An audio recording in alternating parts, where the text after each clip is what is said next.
morning. I thought you might like to see this. I've just checked my barrels, and this is an Evans rubber barrel. I don't know if you can see the base of that bulging out, and the sides are bulging out. I've heard of this, I haven't come across it before. It's something to do with the stones releasing gases. So I'm just going to take this off and we'll have a look. Hopefully it'll just go psh. In fact, let's put a cover over it while I prise it off with the chisel.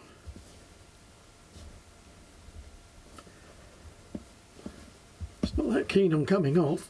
Normally this just pops off without any effort whatsoever.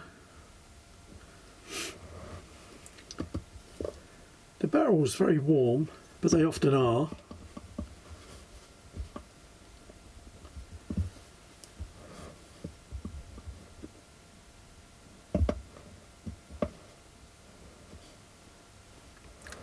And you can see the barrel still sticking. I'm quite nervous about this because it's never happened to me before. And I don't know how much pressure there would be in the barrel to make it bulge that way.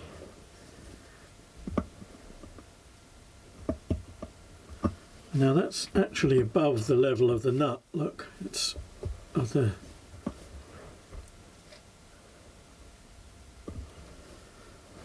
It's not happy about coming off. What a strange thing.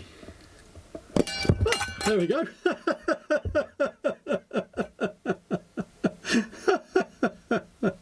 Oh, that gave me a fright. There you go.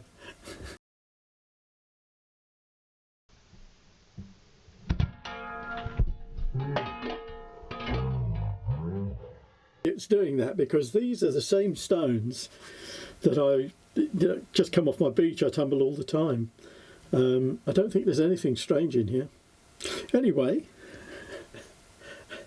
I'll come back. I'll get back to you on that. If ever I find out what it is, I'll get back to you. I'm just going to check my log to see what I put in it, because I put this on yesterday. Let me just remind myself of the number. It's barrel number 4.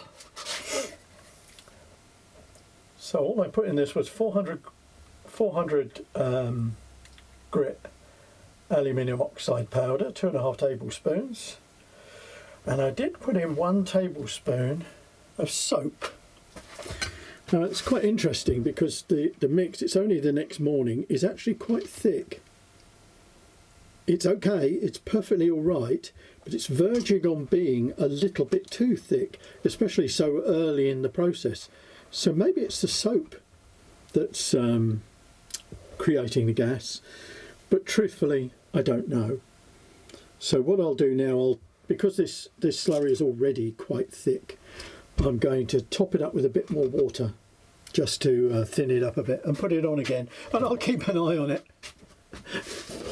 So it wasn't too bad really. I'd be less nervous about it next time. Just one interesting aside, I've just put a bit of water in this and topped it up. See, so it's a bit more liquid, and the lid fits in really nice and clean. And what struck me actually was that usually this lid on the Evans barrel, it's sealed with an O-ring. Usually it has quite a bit of slurry around it. It's not an awful lot, but you know, enough for you to know that the ring's been leaking a little bit. But this is actually not bad. This is actually very clean compared to the usual that I get when I... So it's obviously got a much better seal because I actually cleaned the barrel lid. I'll show you how to do that one day. These barrel lids on these Evans barrels, they seem to be prone to picking up the dirt. But I'll put this on. So I obviously got a good seal on it, which is one of the reasons why it blew up. Never mind, we'll talk about it another day. Just a quick correction. That barrel had actually been on for a week at the 400 grit stage, not I didn't do that yesterday. I got mixed up with another barrel. So it took a week for that to blow up like that. But I'm going to leave it running for another 3 or 4 days at that 400 grit stage, which is what I like to do. And I'm going to keep an eye on it. And I'll let you know if it blows up again. Thanks for watching.